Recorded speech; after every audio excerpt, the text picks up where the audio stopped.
Welcome in to a very special college basketball March Madness special edition. The Line Movers Network. And this is Ian Robbins here with the tutor, the king of the sports pools, the sports pool guy. The tutor coming in with as many sports pools, brackets, March Madness contests, and any sports that you can imagine. And non-sports. And non-sports. Had the Oscars this weekend.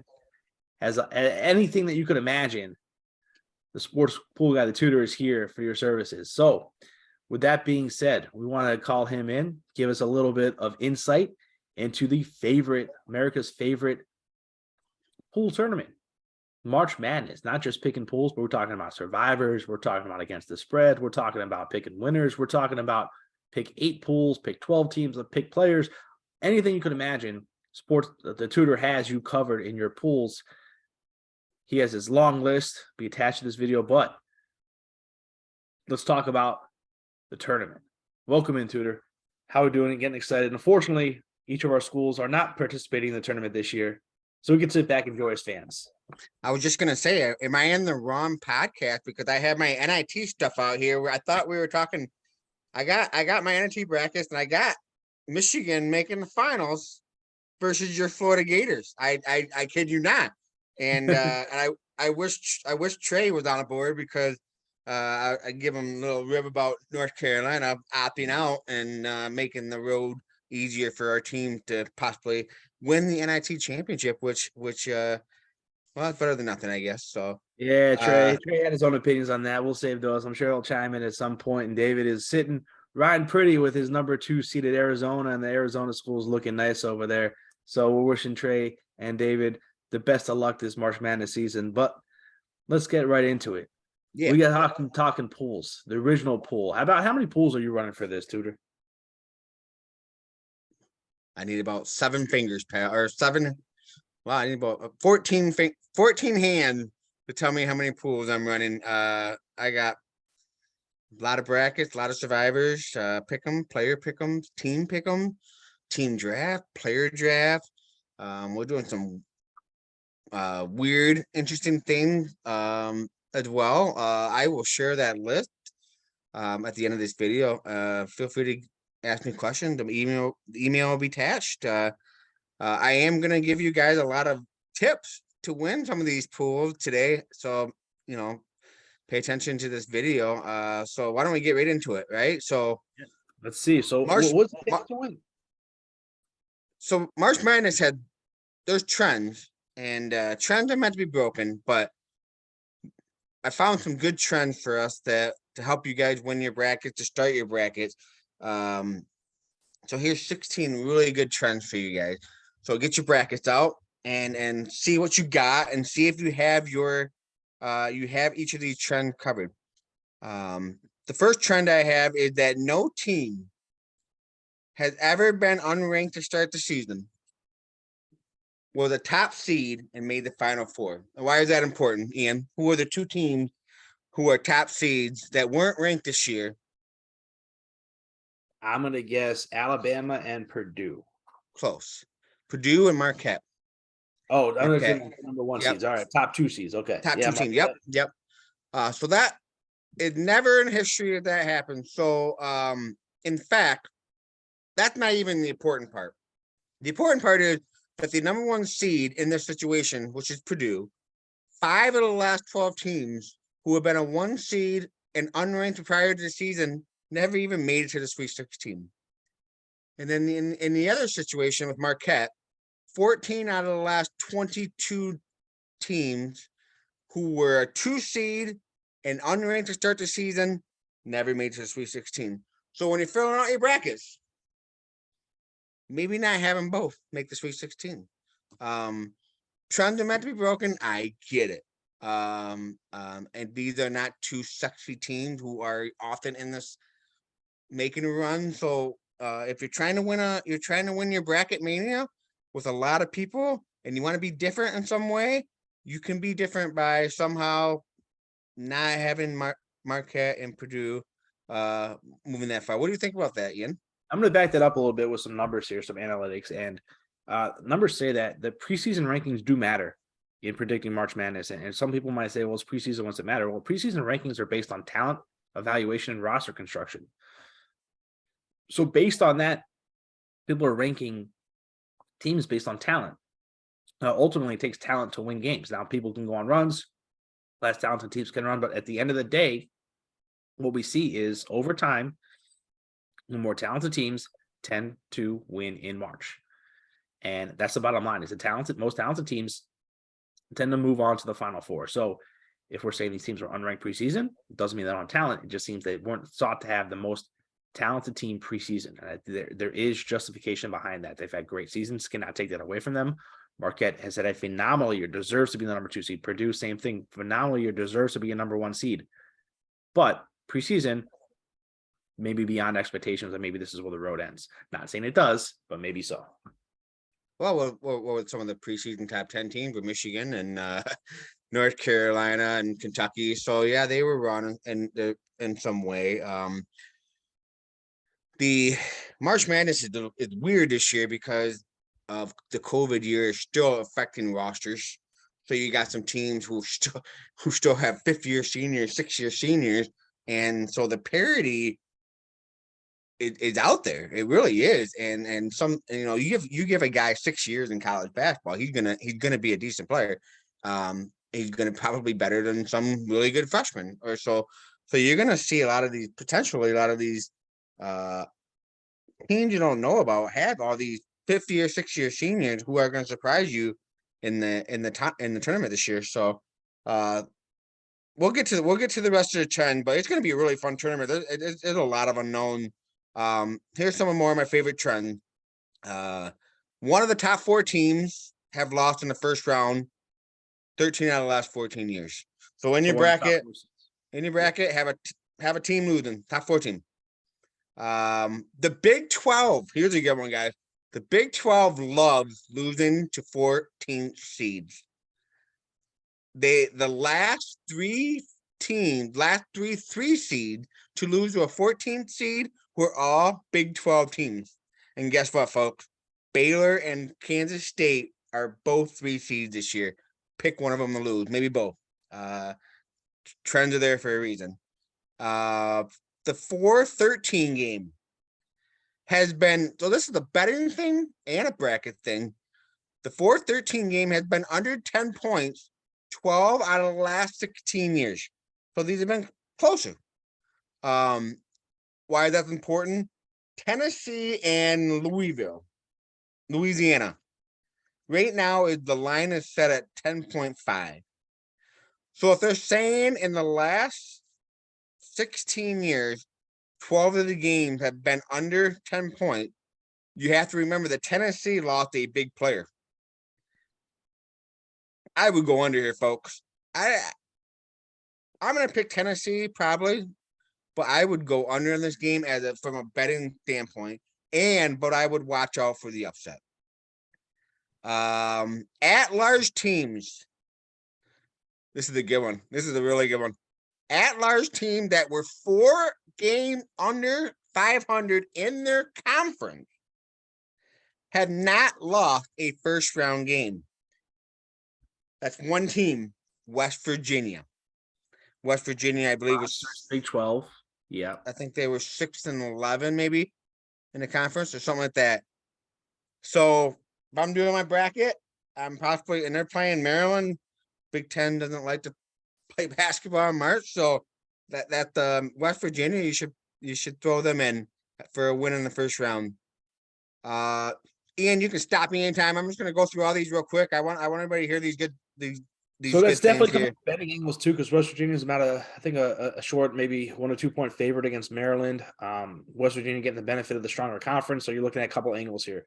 Big 12 perceived as the best conference. I think that's pretty easy statement to make. I mean, if it's not the best, it's 1-2 is SEC, but most people can agree that Big 12 is top to bottom. West Virginia coming in stronger bottom of that conference, had a lot of tough games, got in pretty easily as a 9 seed. Big Ten thought of not a great conference, not better than the ACC, but not certainly on that level. Makes sense. You're talking about, point spreads coming in, the factors, injuries coming into play. A lot of good actual, especially round 1 information, especially from a betting perspective. So what about some big picture trends that you see? Big picture. So let's see here. 7 seed or worse have been in the Final Four 8 of the last 9 years. That's an amazing. So you're I cannot gonna believe have that. you got to put a 7 seed in your Final Four or higher It happened. It's happened 8 out of 9 years. Now I'm going to stop you. So you're talking about bracket strategy, and for the tutor runs brackets, we're not talking about like 20, 30 person office pools. That's one strategy. You're talking brackets with hundreds of people. This is a lot Right. harder to get. You really want to differentiate yourself and find a way to stand out. This is where you try to take some chances. In an office pool, you got 20 to 30 to 50 people. Maybe you get a little bit more conservative because people are going to get a little crazy with their picks. So you get a little bit more conservative, get different. You're in a bigger pool, the more people, the more variance you need. So these are some Absolutely. different ways to look at some variance. And I get 7 seeds and above, 7 last 8. That's amazing. North Carolina made that run. Loyola's in that. And then we saw St. Peter's make a run last year. Just amazing the fact that some of these smaller seeds. But something you mentioned about older players, 25, 26-year-olds. Drake has multiple 25, 26-year-olds as a 12 seed starting on that team. Guys who were playing in 2017, that's 6 years ago they were playing in college. And amazing to think Drake, is a very veteran team coming out of that Missouri Valley that's had a lot of success in the tournament. 12 seed, which is a favored seed line. Maybe that's a team to look at based on that older player trend. So that game is the line is set at 2.5, correct? And yes, and that's moving Miami lost. Is he officially out? He's not officially Day-to-day. out, but yeah, one of their better players is on a little injury watch. So I would keep an eye on that. If you have when do they play? They are playing. I'm not sure. I think they're playing Thursday. Thursday. So if they're playing Thursday, keep an eye on that. If he is out, Drake is definitely in play for an upset there. And in fact, with the possible next round being a MAC team of Kent State or Indiana Big Ten team, that could be a very, very popular Sweet 16 pick, 12 seed Drake. So keep an eye on that injury for Miami. That's a big injury, and Drake, like Ian said, has a pretty good veteran players that can definitely win 2 or 3 games. Especially against the bracket they're given isn't even that strong, to be honest with you. Yeah, definitely. Let's see here. Ready for some more? Yeah, so let's see who could win this tournament. Bottom line, we got to pick a winner. You want to win a bracket? I'm going Texas. Who can win? So what are the trends say? How do you pick a winner? What trends say what do the trends say about picking a winner? If you're gonna pick a winner, you got to pick someone who, in the last 20 years, there's a rating system called KenPom, and they say that you got to have a top 25 offense and a defense to be national champs. And that's happened in the last 19 or 20 years. Only 5 teams fit that category. Houston, number 1 seed. Alabama, 1 seed. Texas, 2 seed. UConn, 4 seed, and UCLA, 2 seed. Those are your definite top 25 offense and defense. Also, in the last 15 years, a 1 seed had won the national championship. And also the last 5 years. So if you're looking at it from a bracket standpoint, you should probably bet on a 1 seed to win that's in the top 25 offensive and defensive. That's Houston, Alabama, or Texas. I'm going with Texas. I know Alabama will be, and Houston will probably be chalk. So I'm going to go different. I'm going to pick Texas in most of my important bracket pools to be different in that aspect. But I do like some other teams. Kansas. They are close to being top 25 in both. KenPom did not stop their ranking systems prior to the tournament. They keep it going through the tournament. So there are some teams who could potentially get to the top 25 in both offense and defense. Those teams are number 1 seed Purdue, number 2 seed Kansas. Creighton is 6. A&M is 7. Florida Atlantic Maryland, Memphis, and St. Mary's. And why that's important is Florida Atlantic and Memphis play each other. And the winner of that game plays another team who's almost top 25 in both, and that's Purdue. That right there, guy, I don't think people realize it, but that little foursome right there could wreak havoc on our bracket come Saturday morning.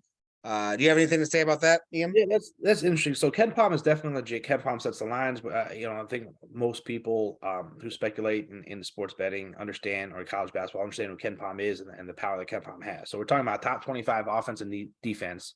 So of course those 5 teams, you're talking about just outside. So within the top 40, these are teams that you should be looking at to make a run to lead it in Final Four. Now this is not definite, this is not proven, this is not set in stone, but these are the most likely chances.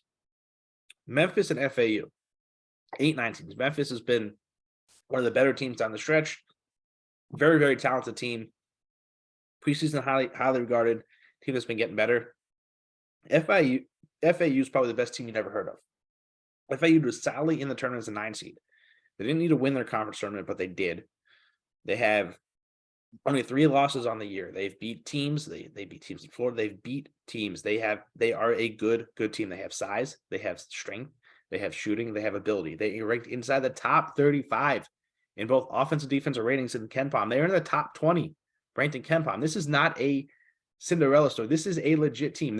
Reminds me of when Loyola was a 10 seed and they made their run. They were a top team. This is when Wichita State is a top team. This is FAU this year. This is not some mid-major Cinderella story. This is a team that can make a run. And we've seen that. This is where you pick out these teams. FAU Memphis, the winner of that game is going to have an inside track. And that's going to be a tough matchup against Purdue. But my goodness, I'd like to say shame that those 2 teams are facing each other in the first round, because pre-bracket, both of those teams I like to really make a deep run because of these metrics right here. Which is unfortunate that the committee doesn't look at this in some way. I mean, they got to have these trends too. They got to see these stats too. So it's very unfortunate that they had Memphis, who won their conference championship, right? And Florida Atlantic, who won their conference championship, both having to play a 1 seed in the second, having to play each other, and then a 1 seed after that. It's really unfortunate. I thought the committee did a lot of things right this year. I think they were right in taking Rutgers out of the tournament because of the injury. They've never done that, but if a team's not good with the player out, I get it. And they've never done that in the past. I really love that. I really love that they penalized Gonzaga for being in an easy conference. That's the first time they've done that in how long? Gonzaga, I mean, I had that stat written somewhere. Gonzaga has been a 1 seed, I think, as long as we can remember. Gonzaga. Let's see. The thing is, Gonzaga didn't win the games in the non-conference that they usually do. They have a little bit more losses in the non-conference, so a little bit more vulnerable early on in the year. They're a little bit more invincible towards the end of the year, especially the way they close out the year. But early on, they definitely were struggling, and that's why they get the benefit of the doubt. Now, 3 seed, they're probably underseeded based on their metrics. They do fall outside the range, especially with their defense. Number 1 rated offense in Gonzaga, but the number 76 rated defense. Now it's hard not to trust Mark Few and all the experience they have on that team, right, because Drew Timme has played in Final Fours. He's played in finals. He's not a stranger to that. Mark Few has been there. They know what they're doing. They're an established program. They're a different team now than they were in November, but hard to trust that defense. So certainly being a 3 seed in a bracket where there's so many good teams in that metrics is going to be a tall ask for Gonzaga that you mentioned them. So that brings me my next trend, Ian. You ready for this? It's been 33 years since the champion has come out of a conference with less than 4 bids. So what 2 teams is that? So you're talking less than 4 bids. American does not have more than 4 bids. So you're talking Houston would be out. And Gonzaga. And Gonzaga, they only have the 2 bids. Yeah. So if you're thinking of the trend, guys, that knocks out Houston. That gives only Alabama, Texas, UConn, and UCLA left. And here's another gimmick, folks. Only 4 national title winners did not win their conference tournament or their conference. So that means all the number 1s and 2s are safe, plus Gonzaga. So that even narrows down your crap even more. So UConn's now out. UConn did UConn not now win out. the So tournament now order. you're down to Texas, Alabama, and UCLA now because Houston's out, UConn's out. Yeah, so I mean you're making your bracket. That's why I'm doing Texas. A lot of people are doing Alabama, but UCLA could be a good one that sneaks that you could put in your bracket. Yeah, definitely the thing. I was really high on UCLA coming in, and then unfortunately for them, their best defensive player, their big man in the middle, Jalen Clark, he unfortunately got hurt and now out for the year. And it's gonna be missing. It's not their top scorer, but it's definitely a glue guy in the middle of that UCLA #1 overall ranked defense. And they did lose a tight game to Arizona. I thought they had a good run in response to that injury in the Pac-12 tournament. I'm curious to see how they get because they're just in this loaded West bracket. When you're looking at the top teams, Kansas, the #1 seed, is biometrically ranked the third best team in that conference. The #4 seed UConn, the #3 seed Gonzaga, the #2 seed UCLA, all metrically ranked higher. And then you're talking about St. Mary's, which is a top 20 team, and TCU, which is a top 20 team. Plus, Arkansas with 3 future NBA players and an NBA coach in Eric Musselman, who's had a lot of talent, a lot of success in this tournament. You're talking about a lot of firepower in that West, and it's just going to be brutal to get out of. So we're curious to see how UCLA holds up. They would eventually have a matchup potentially with Gonzaga and some big man action there. So, well, my favorite bracket was so Texas win. They might have to play Texas A&M, right? yeah, that's interesting. And then in the Elite Eight, they might meet Houston. That's just straight Texas basketball To up get there. to the Final Four in Houston, of course. Oh, that'd be a banger right there for sure. Yeah. So we've settled on Alabama or Texas as the winner, which at the end of the day is the conference champions of the perceived 2 best conferences in America. You got the SEC, the Big 12, definitely most teams in the most bids, top teams, top seeds. No surprise we land on those top 2 teams from there. Alabama and Texas, can't go wrong either. Taking the #2 seeds a little bit contrarian. I see it, I understand it. My red flag with Texas is not the coach that they hired to coach the team. And I know Ronnie Terry has had a great job all year, but biggest thing I look at in tournament time is that quick turnaround, especially when you're looking at like Final Four to finals. You got 1 day prep time, turnaround. You lean on your assistants when you were an assistant.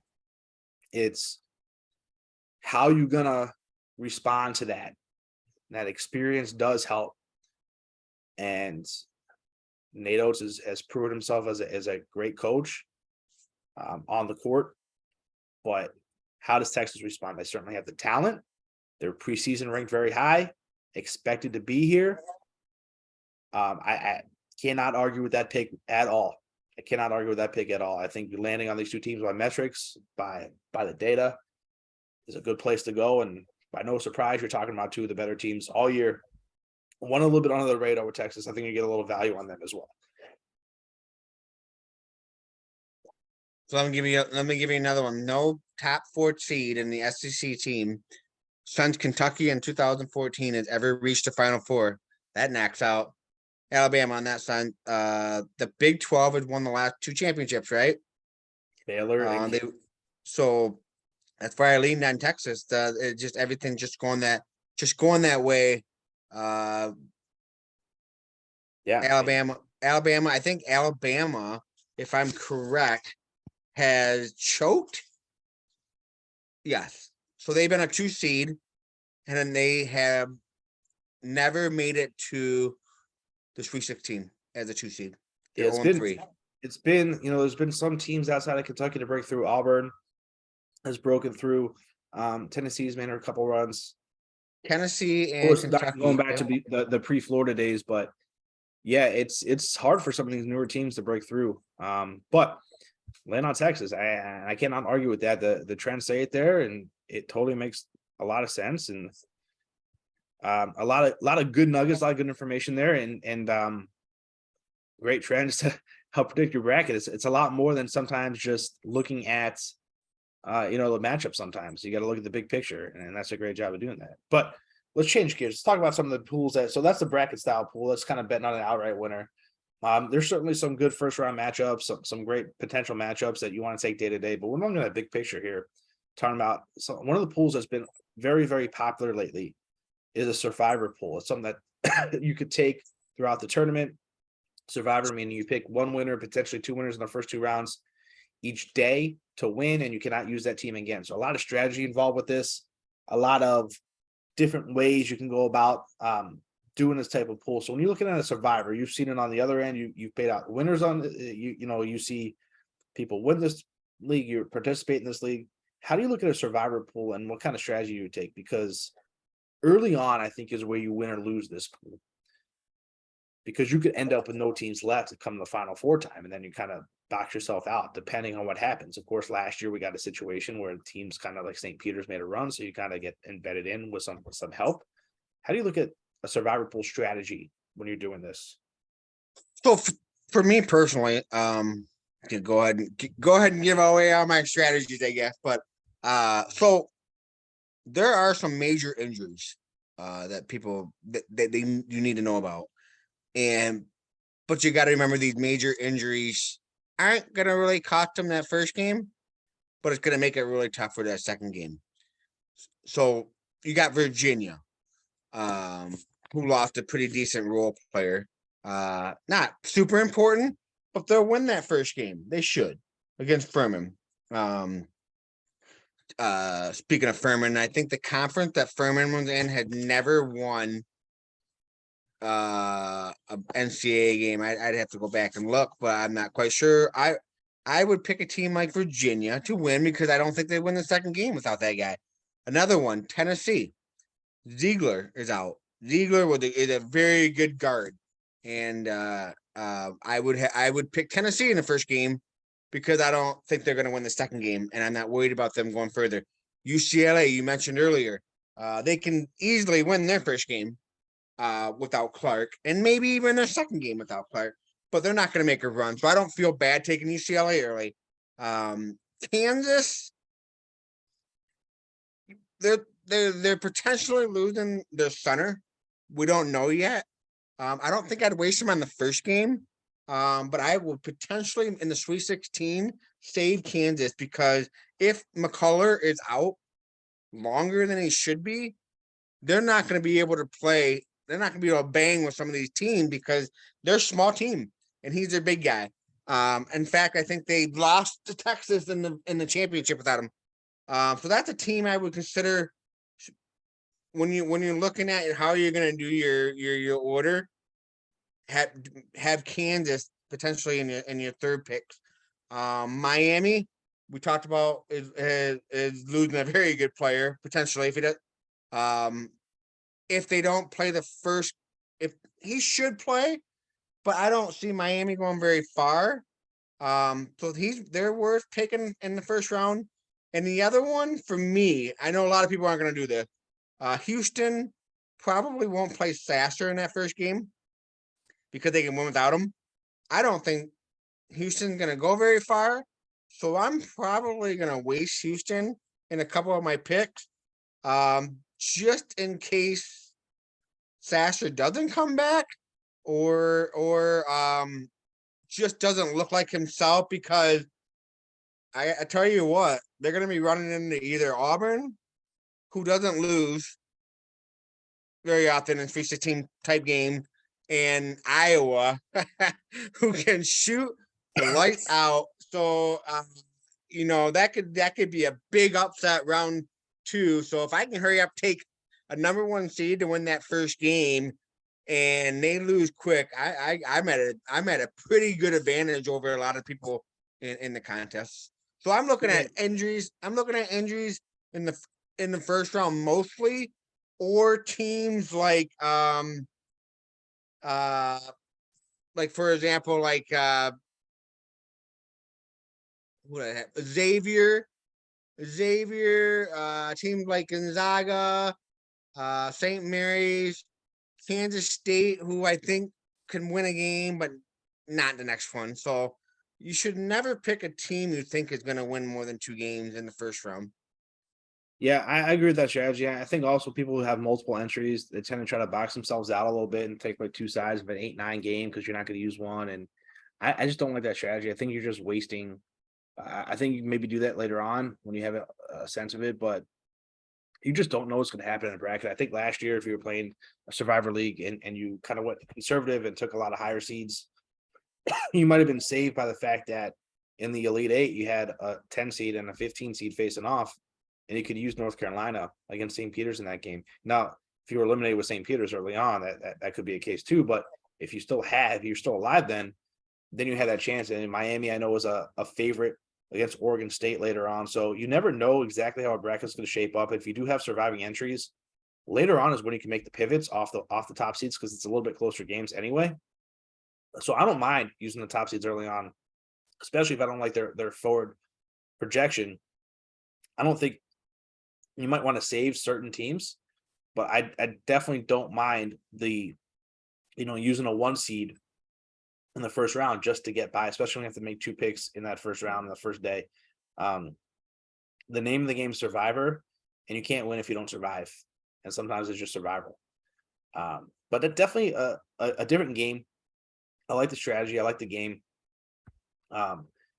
And just a different way to think about the tournament as a whole. And that's definitely growing in popularity as NFL Survivor's growing up. This is now growing alongside with brackets because people are seeing that brackets sometimes it's crapshoots. So it's another way to get involved. Survivor. So with that, a couple games, a lot of great ideas, a lot of great trends, a lot of great movements, a lot of great insights into the bracket of the tournament. Tudor likes Texas. I'm going to go a little off the cusp of the numbers. I'm really digging Gonzaga. When I look at the tournament, I look at coaches, I look at experience, I look at grit, and I look at teams that are just kind of flying a little bit under. And I hate the draw that Gonzaga has. We talked about it. Just tough seed. Yet not the greatest defense, but I think they're a different team. I think this, the last couple of years they've come in with some great expectations, undefeated season. This is a year. When does Gonzaga break through? When does Gonzaga break through? Now, we haven't heard about Gonzaga since the non-con, and they've really, really turned a corner. Drew Timme was their top scorer 2 years ago when they were undefeated in the regular season and made the final game. Drew Timme's still the top scorer right now. Not a lot of some things are saying Mark Few was their coach. Mark Few is their coach. They have talent. They are preseason number 1.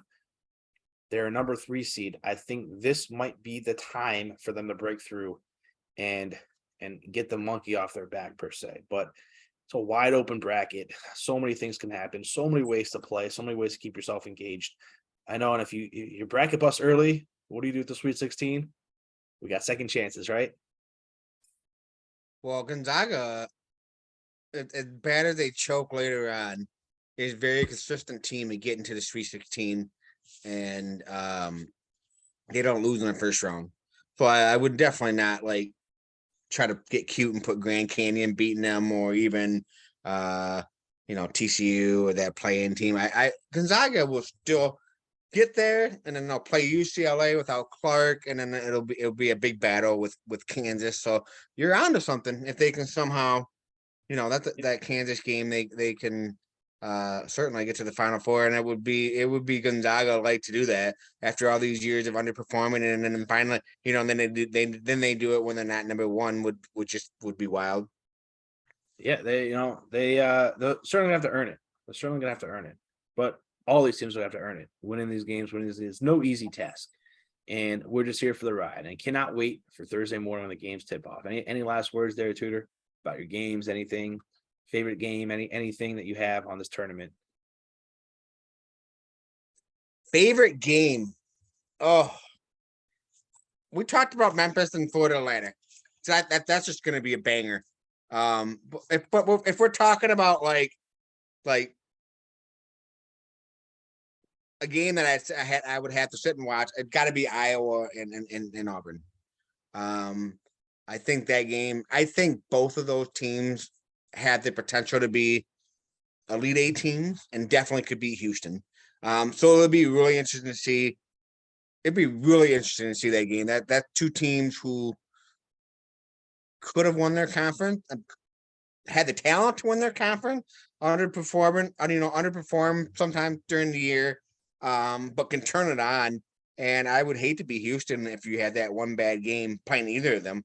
So I'm really looking forward to that game. And I don't just look. I mean, the brackets are just it's tough because um everybody just seems so even, but nothing stands out like Iowa and Auburn. That just seems like it's going to be 90-85, and Houston going to be in the stands crapping their pants. That's going to be their second round matchup.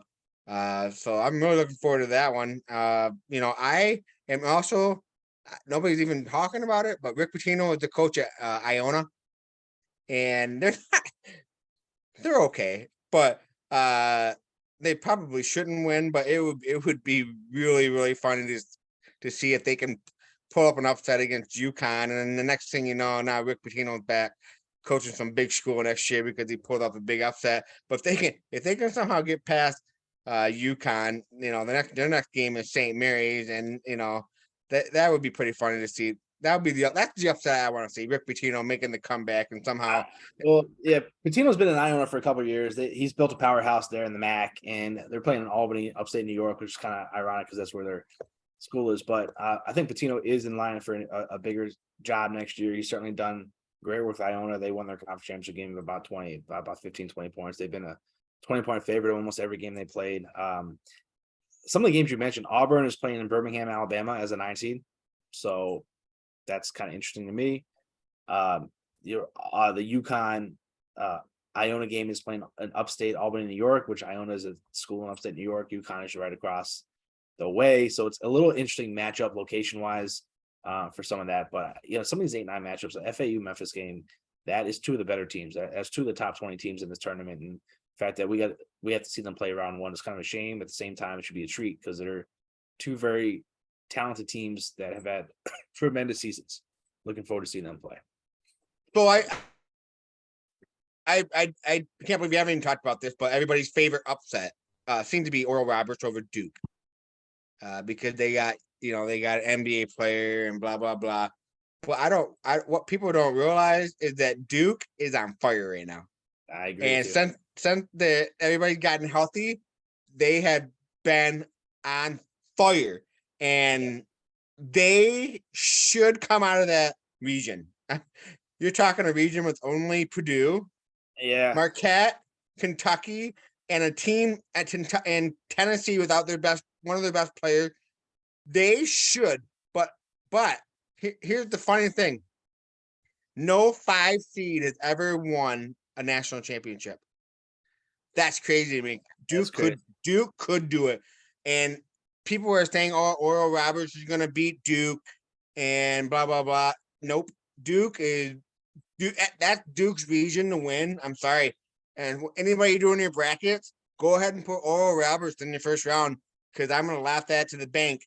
I'm even going to probably that's 6.5 right now. It's going to be a blowout. Duke is going to blow out Oral Roberts. Sorry, folks. I kind of agree with you there. Yeah, I love Oral Roberts. I think it's a tough draw. Duke is probably underseeded at 5. Finish the year, I think they're 17-1 when all healthy, and they're all healthy right now. John Shire's kind of finding his way through his first season. Not the most dominant performance in the conference tournament, but they did get it done. So give credit to them there. Biggest upset, I think this will be one that's unexpected. Whether Princeton might play a close game. Montana State is coming back to the tournament. They got some juice under them. But just expect one of these 13, 14 seeds that you don't expect to hang around close, beat a game, and then win late. And,